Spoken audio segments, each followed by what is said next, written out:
I don't know if you're able to see this, but there is a pretty amazing sunset about to happen behind me.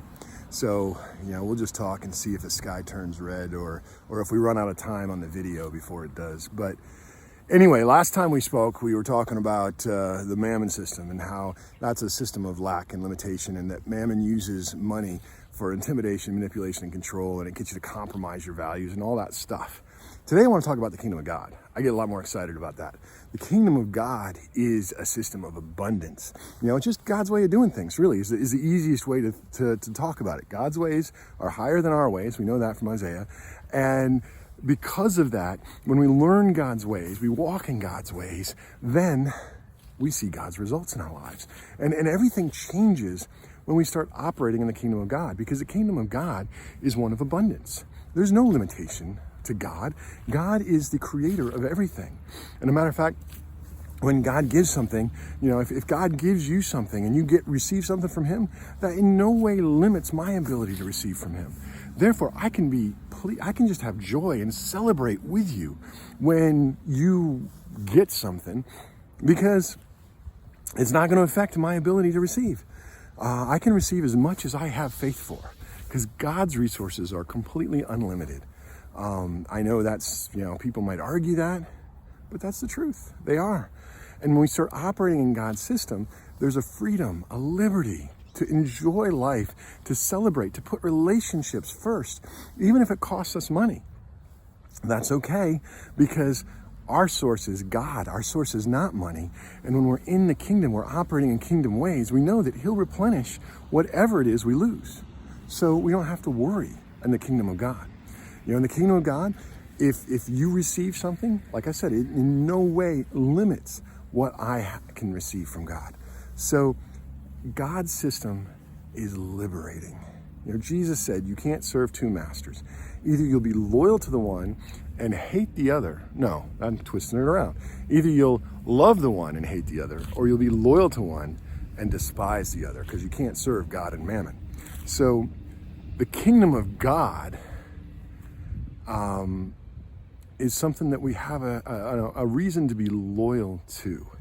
And what I find is that when I start talking about kingdom financial principles, I start talking about the kingdom of God, there are some people that just want to argue about any kind of structured giving or any of that. And they actually despise talking about kingdom ways to give. To me, when I see that, when I run into that, I sense that they've really got a mammon mindset towards things, and they're really deep down in their hearts, they don't want to give what they have, because the mammon system operates on buying and selling. The kingdom of God operates on giving and receiving. If we don't give, we don't receive. And it makes no sense in the natural mind that to give away something that you need more of or want more of. That takes a supernatural heart revelation to see how God's kingdom works, to trust God for the increase, to give away that which you have need of. That takes a supernatural insight and faith. It's a faith walk. The kingdom of God is very much a faith walk. The natural system relies on your own wit, your own skill and ability, and all the pressure to make it is on you in the mammon system. If you fail, that's your tough luck. And then what happens is people start blaming other people because they can't handle the failure, and therefore it's your fault or your fault or your fault. And because you have stuff, that means I can't have it. That's the way the mammon system works. But when we're trusting God, when we're walking in his ways, when we're living in that freedom that God gives us in his kingdom, then we have freedom from all that. We have liberty to walk and enjoy life. And we can trust God for the increase, so we don't have to rely on ourselves. And that takes all the pressure off. That relieves the stress. Lisa and I had to raise the funds to come to Scotland to the missionaries. Not something that I like doing. I don't like talking to people about money. I think we've covered that before. But as I learned God's kingdom ways, it took the stress off. we started doing things the way he describes in the Bible, and we started seeing supernatural results. And this is after months of trying to do it on our own and seeing almost nothing in the way of results.